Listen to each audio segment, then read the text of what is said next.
Class లో December prelims mains కొత్త class start అవుతుంది. ఈ నెంబర్ కి కాల్ చేసి రిజిస్టర్ అవ్వండి. లిమిటెడ్ సీట్సే ఉన్నాయి. విగ్గు మార్చినంత తేలిక పెళ్లిళ్ళు చేసుకోవచ్చా నిరూపించాడు ఈ విగ్గురాజా. ఒకటి కాదు, రెండు కాదు, ఏకంగా 50 పెళ్లిళ్ళు చేసుకున్నాడు. విగ్గులు మారుస్తూ వేషాలు వేస్తూ 50 మందిని వివాహమాడాడు.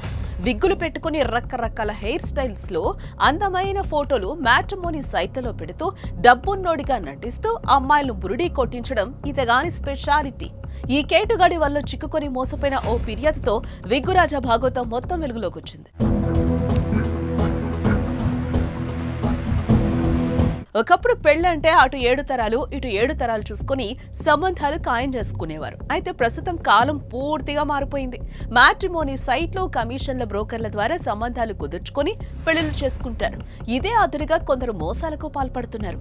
ఈజీ మనీకి అలవాటు పడిన కొందరు కేటుగాళ్లు మ్యాట్రిమోనీ సైట్లలో ఫేక్ ప్రొఫైల్స్ పెట్టి అమ్మాయిలను మోసం చేస్తున్నారు. పెళ్లి సంబంధాలు కుదుర్చుకొని భారీగా కట్న కానుకలు తీసుకుని ఆ తర్వాత మొహం చాటేస్తున్నారు. తాజాగా హైదరాబాద్ లో కూడా ఇదే తరహా ఘటన చోటు చేసుకుంది.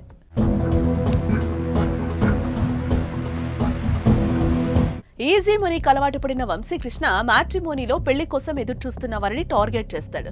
వారిని అనుసరిస్తూ మ్యాట్రిమోనీ వెబ్సైట్ లో ప్రొఫైల్స్ సృష్టిస్తాడు. అందమైన ఫోటోలు, ఆకర్షణీయమైన వివరాలతో పాటు IAS, IPS వంటి హోదాలో ఉన్న వ్యక్తిగా చూపిస్తాడు.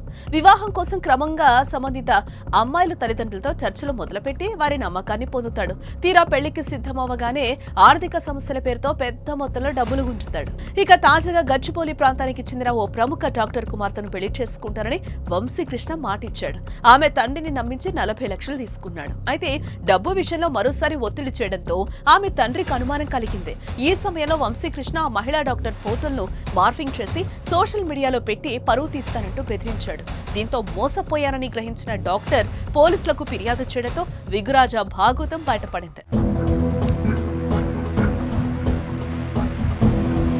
అయితే విగ్గురాజా వంశీకృష్ణకి ఇదే తొలి కేసు ఏం కాదు. గతంలోనూ పలు నగరాలు ఇలా మోసాలకు పాల్పడి అరెస్ట్ అయి జైలుకు వెళ్లొచ్చాడు.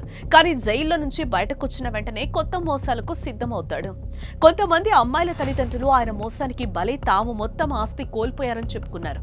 ఈ పరిస్థితుల్లో వారు పోలీసుల వద్దకు వెళ్లి ఫిర్యాదు చేసిన వంశీకృష్ణ తాను వినియోగిస్తున్న విభిన్న వేషాలు, టెక్నాలజీ కారణంగా పోలీసులు కూడా అతన్ని పట్టుకోవడంలో ఇబ్బంది పడుతున్నారు. ఇక వంశీకృష్ణపై కేసు నమోదు చేసిన పోలీసులు పరారీలో ఉన్న అతగాడి కోసం గాలిస్తున్నారు. ఇక ఇలాంటి మ్యాట్రిమోనీ వెబ్సైట్ల ద్వారా సంబంధాల కోసం ప్రయత్నిస్తున్న తల్లిదండ్రులు ఆచితూచి వ్యవహరించాలని పోలీసులు సూచిస్తున్నారు. సంబంధం కుదిరే ముందు వ్యక్తి గురించి సంపూర్ణంగా విచారించి నమ్మకమైన వర్గాల ద్వారా ధృవీకరణ పొందాలని సిఫార్సు చేశారు.